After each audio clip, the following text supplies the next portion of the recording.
entrevista coletiva do técnico Maurício Barbieri. Barbieri, é um prazer falar com você novamente aqui no estádio Nabi Abichedi. Parabéns por essa volta, né? Após 2 jogos aí afastado por conta da Covid-19. Qual é a sua avaliação sobre esse jogo? O Bragantino que teve um volume legal no primeiro tempo, no segundo tempo o Atlético teve um volume muito grande e acabou conseguindo empate. Para as pretensões do Bragantino no campeonato, nessa sequência, como você avalia esse empate de hoje? Estamos ao vivo pela 102 FM para Bragança e toda a região. Bom, boa noite, Diego. Prazer estar falando com vocês, todos vocês. Boa noite a todos os ouvintes. Feliz de estar de volta. É muito ruim ficar longe, ainda mais da maneira, né, que foi. Eu acho que vou separar em 2 coisas distintas, né, a pergunta. Mas em relação ao jogo, eu acho que a gente fez um grande jogo. Eu acho que é preciso a gente ter em conta que não enfrentou qualquer adversário. Enfrentou um adversário extremamente qualificado, um adversário que joga junto já há bastante tempo, que se conhece. E eu acho que no primeiro tempo a gente foi muito fiel e muito próximo daquilo que é a nossa identidade, de pressionar, de roubar as bolas na saída de jogo deles. Tanto é que depois dos 30 minutos eles abriram mão de sair jogando, e é raro eles fazerem isso, começaram a quebrar os tiros de meta longos. Eu acho que o que faltou nesse sentido foi a gente aproveitar um pouco mais quando roubou a bola ali, muitas bolas cruzadas na área toda que a gente não conseguiu colocar para dentro, né? Então, talvez, se a gente olhar para o número de finalizações, acabou sendo baixo, mas o número de oportunidades que a gente criou com essas bolas cruzadas, enfim, e a intensidade que a gente imprimiu foram muito bons. No segundo tempo, a gente caiu um pouquinho, era natural, eles tentaram controlar mais o jogo. Mesmo assim, eu acho que a gente teve bons contra-ataques, poderia ter ampliado o placar. E eles fizeram um gol numa bola parada. Não, claro que não criaram só isso, criaram bastante dificuldade, mas a gente se defendeu bem. Estou muito feliz com a volta do Raul, muito feliz com o Arthur voltando a render próximo daquilo que a gente pode. Em relação ao campeonato, claro que não era o resultado que a gente queria. A gente veio para buscar a vitória. Eu acho que a gente produziu em muitos momentos do jogo para isso. Mas, no geral, acho que foi um jogo equilibrado. Acho que é um ponto importante. Maurício, boa noite. Prazer em ouvi-lo de novo e presente aqui. Muita saúde para você. E com relação a você perder o Lucas Evangelista no aquecimento, queria que você falasse a respeito disso, porque eu dizia na transmissão, eu acho que a pré-eleição já está feita, já está tudo pronto, está tudo planejado, tudo traçado de como jogar. De repente sai Lucas Evangelista, entra Sorriso. O que você precisou mudar? Como é que você viu isso aí? O que aconteceu que pode ter interferido positivo ou negativamente? E, se você me permite, um segundo ponto, a questão da expulsão do Ramon. O Ramon ele recebeu um cartão amarelo no jogo com o São Paulo depois que o jogo terminou. E hoje recebe o 3º amarelo e um vermelho. No momento que você precisa de todo o grupo, que você está rodando o elenco, está tendo que trocar jogadores constantemente. O quanto isso atrapalha também o seu trabalho na continuidade do Campeonato Brasileiro. Bom, boa noite, Silvio. Obrigado, prazer falar com você.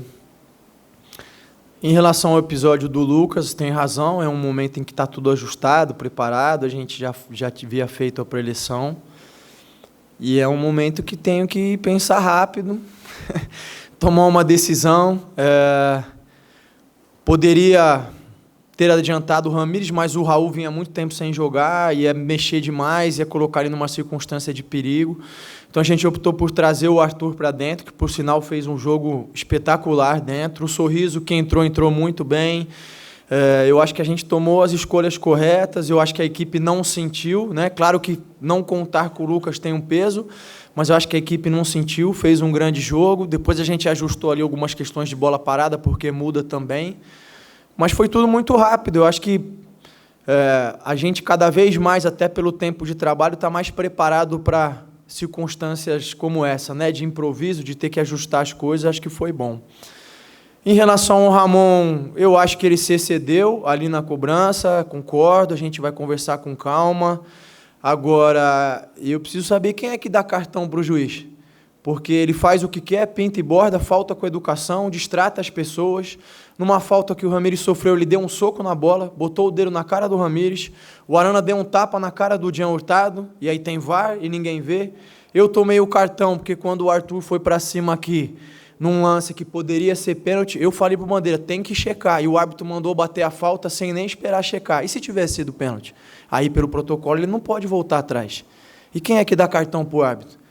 Porque esse aí não é a primeira vez que acontece isso. Eu acho que a CBF tem um quadro de ótimos árbitros. Consigo citar um monte para você. Klaus, excelente árbitro. Luiz Flávio, excelente árbitro. Voaden, excelente árbitro. Bruno Arleu, excelente árbitro. E poderia continuar. Ailton Pereira Sampaio, excelente árbitro. Posso citar um monte. Mas esse que veio hoje aí, tanto é que ninguém sai satisfeito. E não é só na questão disciplinar, é na questão do respeito, da educação, de tratar as pessoas com decência, que foi o que não aconteceu. Mas voltando, vou conversar com o Ramon no momento oportuno. Boa noite, Barbieri. Hoje o Arthur jogou ali mais por dentro, né? Você já fez isso algumas vezes até na temporada passada. O Sorriso jogou pelo lado esquerdo, aquela mudança que você precisou fazer. Eu queria que você falasse sobre a movimentação que ele faz com o Elinho ali quando ele joga por dentro. Tanto que o gol é ele pela direita, o Elinho mais por dentro. Ele faz um cruzamento com a perna esquerda, uma jogada até parecida com o cruzamento que o Eric Ramírez fez no jogo lá ainda no Campeonato Paulista, que saiu um gol do Johan. Eu queria que você falasse sobre essas movimentações e também por que o ataque no segundo tempo não conseguiu finalizar nenhuma vez no gol. Eu acho que os dois, além de terem características próximas, eles conhecem bem aquele espaço do campo e as movimentações que a gente trabalha, tanto por dentro quanto por fora. A gente já usou também o Elinho por dentro em alguns momentos. É uma posição até que ele se sente confortável. Eu posso lembrar para vocês do segundo tempo contra o Ceará, o Elinho terminou jogando por dentro. Então, eu acho que eles têm facilidade de fazerem essas trocas, se conhecem o dinamismo da equipe, são coisas que já estão bem absorvidas, vamos dizer assim, né? Não automáticas, porque acho que automático é uma palavra que seria limitante demais, mas estão bem interiorizadas e eles conseguem fazer bem, conseguem fazer com maestria. No segundo tempo, eu volto a dizer, eu acho que a gente teve boas possibilidades, bolas cruzadas na área, situações que faltou a gente escolher melhor o último passe, faltou a gente caprichar um pouquinho, como foi no primeiro tempo, como foi algumas situações do Corinthians também. Talvez a gente esteja um pouquinho ansioso demais, como a gente joga sempre num ritmo alto, talvez esteja faltando um pouquinho ali perto do gol, uma pausa um pouquinho maior para tomar a melhor decisão. Eu acho que são ajustes, vamos ver se a gente consegue arrumar. Boa noite, Barbieri. A gente viu, depois do jogo, o Raul atravessando o campo, pagando uma promessa dele. E eu queria falar, assim, que você falasse um pouco sobre esses detalhes, né, de toda essa recuperação, essa volta, sabe qual que é a importância para o jogador, para a carreira dele. E agora também falando sobre a sequência do próximo fim de semana contra o Palmeiras, no Allianz Parque, o que você planeja aí para o sábado? É muito bom ter o Raul de volta, é muito bom ver ele voltando bem, ajudando a equipe. Enfim, acho que a gente pode imaginar, mas só ele efetivamente sabe o que ele passou nesses meses, né? Ainda mais por ser uma segunda cirurgia, enfim. Então, é um atleta que tem sempre um comportamento exemplar, é de um profissionalismo incrível, batalhou muito, se dedicou. Já estava algumas semanas na minha orelha querendo voltar, mas a gente tem que ter um cuidado. E fico muito feliz que ele tenha voltado. A ideia agora é que ele possa ir ganhando cada vez mais minutos e voltar a ajudar bastante a gente. Em relação ao Palmeiras, é mais um grande adversário que a gente tem pela frente. Eu preciso ver agora, não sei como vai estar a situação do Lucas, preciso ver como os jogadores vão se apresentar amanhã. E a ideia é tentar mexer onde a gente enxergar que há necessidade para tentar não correr riscos excessivos de lesão. A gente não pode esquecer que tem um jogo importantíssimo na terça-feira. E é claro que isso, não vou dizer que condiciona, mas orienta minhas decisões, isso é um fato, é evidente. Então a ideia é procurar uma equipe equilibrada que possa fazer frente ao Palmeiras, que a gente possa fazer um grande jogo. Barbieri, minha pergunta é justamente sobre isso, né? A gente tinha uma sequência de 3 jogos em casa, contava com a vitória, as vitórias elas não vieram, né? 2 empates e uma derrota. Como que fica agora para essa partida do Palmeiras? E também pensando já no Estudiantes, se você vai continuar fazendo esse revezamento, vai priorizar a Libertadores ou não? Agora é hora de repente, ir para um sacrifício nessas 2 partidas e escalar a força total. É claro que a gente gostaria e queria outros resultados, né? Mas eu acho que, de qualquer maneira, a gente ainda se mantém no pelotão de cima, essa é a ideia, está sempre brigando em cima, numa sequência dura. E quando eu digo dura, eu estou falando dos adversários, mais do tempo também de recuperação. Um fato que pode ter passado batido a gente jogou contra o Corinthians com um dia a mais de recuperação. A gente veio jogar contra o Atlético Mineiro com um dia a mais de recuperação. Vamos pegar o Palmeiras com o mesmo período, mas que não fez a viagem que a princípio faria, porque jogou em Londrina, que é muito mais perto do que Juazeiro, né? Então isso também condiciona tudo, isso também condiciona os jogos, né? Eu acho que a gente se mantendo na parte de cima da tabela, a gente tem condição de recuperar esses pontos contra outros adversários e fazer uma grande temporada, que é o que a gente almeja, né? O jogo de terça-feira é um jogo importante, é um jogo decisivo, a gente não vai, volto a dizer, correr riscos que sejam excessivos. É evidente que o risco sempre existe, a lesão pode acontecer no treinamento, pode acontecer no aquecimento, infelizmente, como aconteceu hoje, são coisas que a gente não controla, e a gente trabalha muito, o clube todo trabalha muito para tentar controlar o máximo possível ou minimizar o risco. Então, volto a dizer, se a gente entender que existe algum risco excessivo, a gente eventualmente vai optar por outro jogador. E eu falo isso com tranquilidade, porque eu acho que a gente tem conseguido manter um bom desempenho rodando o elenco. A ideia, volto a dizer, é que se a gente tiver que rodar, que a gente possa fazer um grande jogo no sábado também. Barbieri, Eberson, continuamos ao vivo pela 102 FM. Queria duas questões contigo. Por mais que você tenha dado oportunidade para todos os atletas, e a gente vê o Hurtado recebendo oportunidade, o Alejandro, o Ítalo chega ao seu gol de número 50 com a camisa do Bragantino. Eu queria que você falasse da importância dele. E sobre a lateral direita, é o momento do Andrés Hurtado, já que ele foi titular nas duas partidas? Como é que você vê essa disputa pela lateral? Bom, acho que o Ítalo... Já falei, foi um jogo de Libertadores, eu acho que eu comentei que ele estava do meu lado e dispensa comentários, enfim, tem experiência, tem bagagem, tem qualidade, tem inteligência para jogar, e isso é uma coisa, não vem do treinador, vem do jogador, das experiências vividas, da maneira como ele entende o jogo, então a gente fica muito feliz que ele tenha nos ajudado com gol, ele faz muito mais do que isso. Muitas vezes ele é o primeiro a organizar a pressão, a ajustar as linhas, enfim. É um jogador espetacular, fico muito feliz com o desempenho dele. Os outros são jogadores jovens, vão oscilar. Lógico que nós não gostaríamos, mas vai acontecer. Isso é um ponto também importante da gente frisar. Às vezes a gente olha para o Jadson e fala, o Jadson está jogando aí há 2, mas o Jadson tem 21 anos de idade. O Miguel tem 19, o Bruninho tem 19, o Prachete tem 19 para 20 anos de idade. O Jean tem 20, 21 anos de idade. É claro que quando você olha para um Vinícius Júnior, para um Rodrigo no Real Madrid, você fala, tudo bem, tem 20, mas esses são a exceção, não são a regra. Né? O jogador demora um tempo para amadurecer, demora um tempo para se desenvolver, E isso é um desafio que a gente tem, e a gente tem procurado fazer da melhor maneira. Vamos continuar fazendo, contando com todos, dando os estímulos, esperando que todos possam contribuir sempre para os melhores resultados e ajudar a gente dentro de campo, né? E o segundo ponto? O Andrés, né?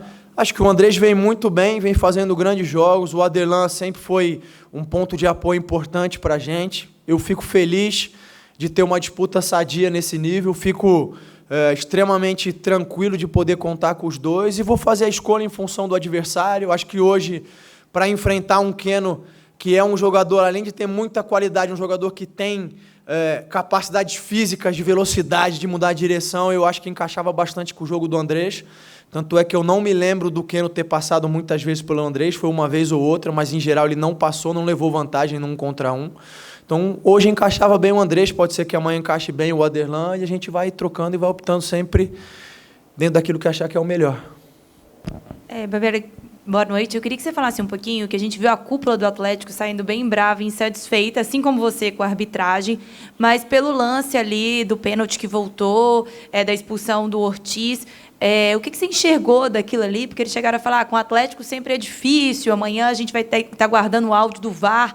Como que o Bragantino vê esse momento da partida?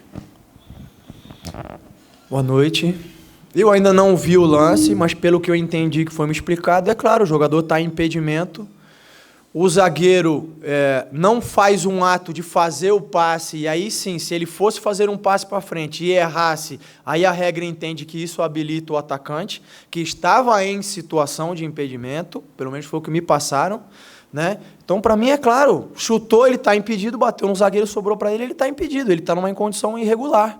E aí isso inviabiliza a expulsão do Ortiz, o pênalti e tudo mais. Eu, no meu modo de entender, até não vejo porquê de demorar tanto, mas volto a dizer, eu não vi o lance, não posso responder com toda a propriedade do mundo, pelo que me foi explicado ali na hora, foi isso que aconteceu. Sobre as reclamações do Atlético, eles têm as deles, todos os outros clubes têm as suas. Eu não vejo que o Atlético seja sempre prejudicado, como também não vou falar que o Bragantino seja sempre prejudicado. Eu acho que houve muita confusão, eu já falei de alguns lances dos quais eu discordo. Volto a dizer que quem tem que tomar uma decisão é a comissão de arbitragem. Se entendeu que foi uma grande atuação, mantenha. Se entendeu que não foi, que tome as providências. Barbieri, você chegou a falar, ainda há pouco, da questão das decisões ofensivamente, o último passe, caprichar um pouco mais. Voltando para o lado defensivo, em alguns momentos, você acredita que algumas decisões também são tomadas de forma equivocadas e, às vezes, nesse equívoco, você acaba sofrendo gol, a equipe acaba sofrendo gol? Porque contra o Corinthians aconteceu, hoje o lance da falta, que originou a falta antes da falta, aconteceu e vem acontecendo até com uma certa frequência. Você vê por aí também e o que fazer para, de repente, melhorar também esse aspecto defensivo? Sobre esses erros de saída ou de construção, eu acho que é sempre muito difícil equilibrar, porque ao mesmo tempo que a gente não quer cometer os erros, a gente não quer uma equipe que se livre da bola, né? E aí, claro, tem que melhorar a escolha, às vezes o gesto técnico, principalmente em situações e momentos em que a segurança deva prevalecer em relação ao risco, né? A gente tinha conversado com o Jadson, ele sabe disso, foi claro, ele entende isso. Agora, eu até falei para ele, eu acho que ele estava fazendo uma grande partida contra o Corinthians, até infelizmente acontecer. Eu acho que aconteceu conosco como também aconteceu com o Atlético. E talvez o que tenha feito a diferença é que nesse lance que aconteceu conosco e que aconteceu com o Corinthians, e contra o Corinthians aconteceu pouquíssimas vezes, eles tiveram a felicidade de aproveitar. E hoje, volto a dizer que a gente conseguiu roubar um monte de bolas no campo ali na saída do Atlético, a gente não conseguiu aproveitar, mas já conseguiu em outros momentos, né? Então, são situações sobre as quais eu não tenho controle, a gente vai conversar, vai tentar ajustar, mas, volto a dizer, é o tempo, é a experiência, é a maturidade e assim por diante. Obrigado, Maurício. Obrigado, pessoal.